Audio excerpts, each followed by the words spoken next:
থামা বসেছি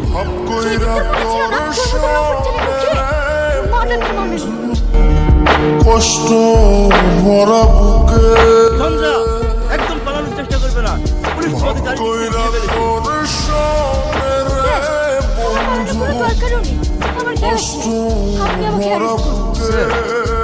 আমাদের ডুবে গেছে, আপনি আমাদের অ্যারেস্ট তো আমাকে করতেই হবে, কারণ আমাদের তো হাত পা বাঁধা। নেব না আর